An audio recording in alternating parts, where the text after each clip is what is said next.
Hi, I'm Mia Cinelli, Assistant Professor of Art Studio and Digital Design at the University of Kentucky. I'm Shoshana Shapiro, PhD candidate in public policy and sociology at the University of Michigan.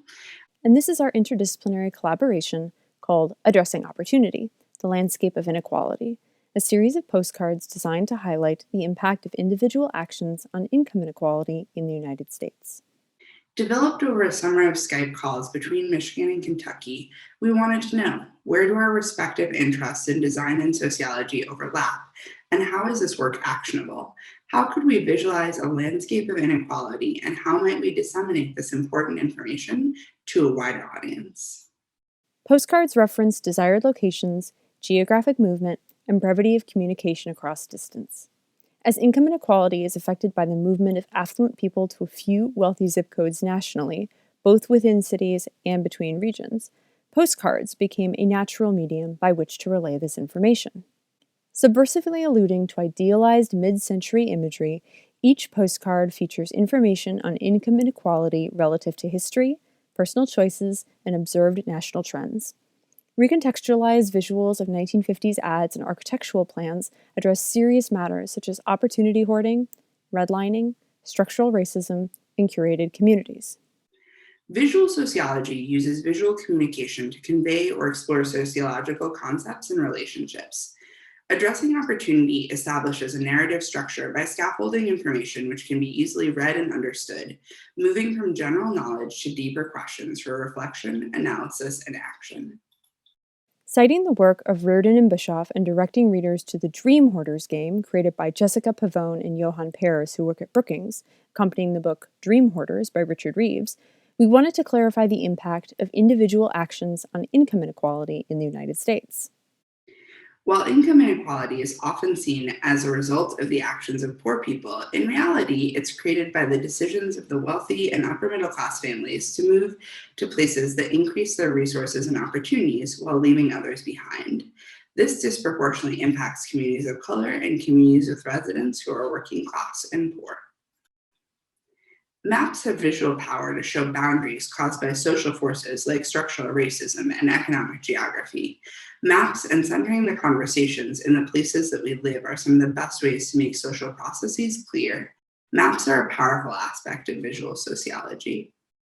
It was important to us that this series defined the terms structural racism, gentrification, and redlining as well as their impact.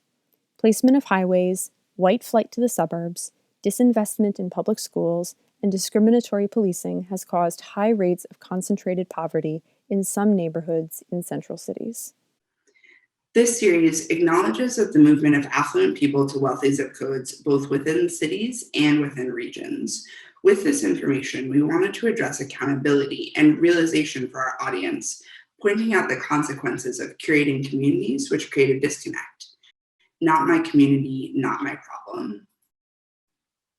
Visualizing perhaps otherwise inaccessible data for a general audience, addressing opportunity seeks to inform and critically questions viewers. What happens when people community shop? How far do people's moral obligations to others extend if they don't live in the same community? If you chose your community, who is left behind? This series includes takeaway postcards to send alongside an educational handout encouraging readers to vote for politicians who work to reduce poverty and income inequality, to support and use public institutions, to evaluate where they choose to work and live, and to donate time and money to communities that are not their own.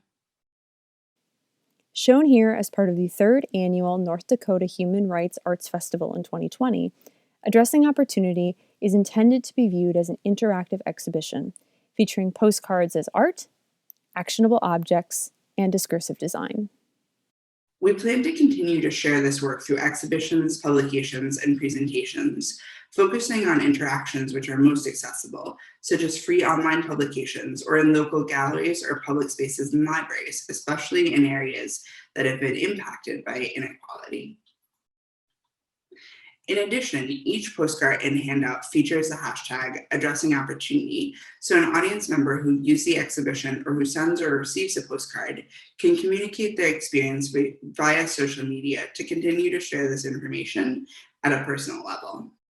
We consider our work in conversation with other creative projects which have constructed data-driven narratives or engendered audience involvement, such as Post Secret, a global community art project in which strangers share anonymous secrets on postcards, and Dear Data, a log of narrative data visualization sent between friends across an ocean. Works such as Zoe Leonard's You See I Am Here After All, a collection of historic postcards from Niagara Falls, and Robert Graves and Didier Madoc-Jones' Postcards from the Future, featuring the possible outcomes of climate change, set precedent for postcards as a catalyst for conversation and education. In addition, we seek the kind of urgency demonstrated by place-based social art, such as the Opioid Spoon Project, which uses its site-specific positionality to both critique and draw attention to larger social problems. Addressing opportunity fits in the historical traditions of public sociology and visual sociology, examining how place, social consciousness, and populations interact. This interdisciplinary project poses questions while leaving viewers space to engage with the work and draw their own conclusions about the research highlighted in the piece. We'd like to thank everyone at Design Incubation for including us in this colloquium and for the time and expertise of the reviewers who looked over our abstract. We appreciate your interest in our collaboration. And we're really delighted to share this work. Thank you so much. Thank you.